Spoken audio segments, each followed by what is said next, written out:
Olá, seja bem-vindo a mais uma revisão da lição. Olá, hoje a gente continua, né? Estamos aprofundando o estudo da lição 2, olhando especificamente para o conteúdo de quarta-feira, 9 de julho. Isso mesmo, e olha, hoje o papo promete. Vamos focar em duas coisas bem interessantes. Primeiro, o significado, a importância dos nomes de Deus que foram revelados ali para Moisés. Exato. E depois, vamos mergulhar nas objeções, nas desculpas que Moisés deu, né? E como Deus respondeu, com paciência e sinais poderosos. Perfeito. Então, vamos começar por essa questão dos nomes. Tudo nasce daquela pergunta de Moisés lá em Êxodo 3, né? Se me perguntarem qual o nome dele, o que eu digo? Uma pergunta-chave. Fundamental, né? Ele precisava dessa validação. E a resposta de Deus, Errie, Asher, Errie.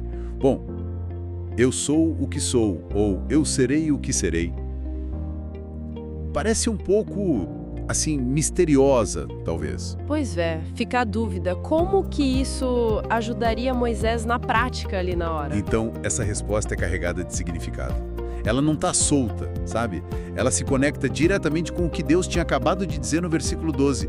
Eu estarei com você. Então tem a ver com a presença. Exatamente.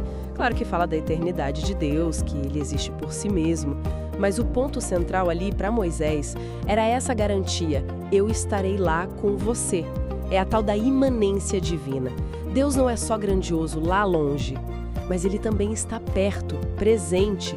Como diz Isaías, habitando com o humilde, né? Isso era a segurança que Moisés precisava, para saber que não ia enfrentar aquilo tudo sozinho. Era Deus dizendo, eu serei o que você precisar que eu seja nessa missão. Faz muito sentido agora. Não era só quem Deus é na essência, mas quem ele seria para eles naquela situação. E o nome, Yahweh, o Senhor, porque Êxodo 6 diz que Deus não foi conhecido assim pelos patriarcas. Pois é, essa parte é interessante. O nome Yahweh já existia. Os patriarcas usavam, mas Deus diz que não se revelou a eles por esse nome, no sentido pleno, que revelaria agora através da libertação do Egito. Qual a diferença, então? Enquanto El Shaddai, Deus Todo-Poderoso, que foi como ele se revelou mais a Abraão, por exemplo, enfatizava mais o poder para fazer milagres, para cumprir promessas. Certo.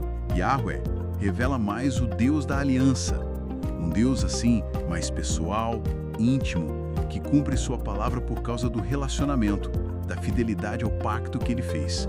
É o Deus que age na história por amor ao seu povo. Entendi. Um complementa o outro. E ainda tem Elohim, né? Que geralmente traduzimos como Deus. Sim, Elohim geralmente aponta mais para o poder criador, para a majestade, a soberania de Deus sobre tudo. É o Deus transcendente, poderoso. Então, os diferentes nomes mostram, diferentes lados do caráter de Deus dependendo da situação. Perfeito. Não são nomes contraditórios, mas complementares. Revelam facetas diferentes de quem Deus é e como ele se relaciona conosco. E invocar o nome dele não é tipo uma mágica, né? Não, claro. É sobre conhecer e confiar na verdade que aquele nome revela sobre Deus. Como diz Joel, invocar o nome do Senhor está ligado à salvação, a confiar nele. Muito bom. E é esse Deus com toda essa complexidade e profundidade que chama Moisés. Mas aí chegamos na parte das desculpas, né? O estudo de quarta entra nisso. Moisés hesitou bastante. Primeiro ele questiona a si mesmo, quem sou eu? Depois pergunta o nome de Deus e aí vem a terceira objeção lá em Êxodo 4. E se eles não acreditarem em mim? Se não me ouvirem? Bateu uma insegurança forte ali, um medo de rejeição talvez. Ele já tinha tido uma experiência ruim antes, né? Provavelmente. E a resposta de Deus é interessante. Não é um sermão, são sinais práticos. Poder visível, a vara que vira cobra, depois volta a ser vara. A mão que fica leprosa e sara na hora. Sinais para validar Moisés diante do povo, para mostrar que Deus estava com ele. E ainda tinha um terceiro na manga, se precisasse. Transformar a água do Nilo em sangue. Impressionante. Mas olha que coisa, mesmo com esses sinais todos, a insegurança do Moisés continua. Ele manda a quarta desculpa.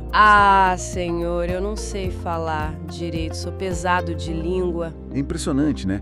Mostra como a nossa insegurança pode ser teimosa.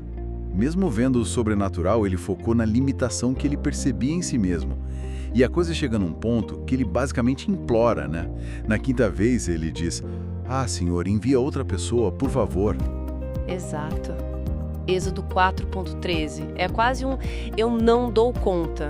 Mas é até um alívio ver essa humanidade nele, não acha? Essa vulnerabilidade. Quem nunca se sentiu assim diante de um desafio? Com certeza. Muito humano. Mas Deus não desiste dele. A resposta final é: ok, você tem dificuldade para falar, seu irmão Arão vai te ajudar, ele vai ser seu porta-voz. Deus providenciou a ajuda que ele achava que precisava. Isso. E diante dessa concessão, dessa ajuda prática, o texto dá a entender que Moisés finalmente aceita. Em silêncio, mas aceita. Que jornada! Do chamado cheio de dúvidas até a aceitação, com Deus capacitando e provendo o caminho todo. Fica aquela reflexão pra gente, né? Quantas vezes as nossas desculpas, as nossas objeções não escondem, na verdade, o medo de confiar que Deus vai dar o suporte necessário. Em que áreas a gente talvez esteja mais focado nas nossas limitações do que na promessa da presença dele? Excelente ponto para a gente pensar durante o dia. Onde estão as nossas varas e mãos leprosas que ignoramos por medo? Exato. Bom, por hoje é isso. Isso aí. Até amanhã no próximo estudo. Até mais. Até mais.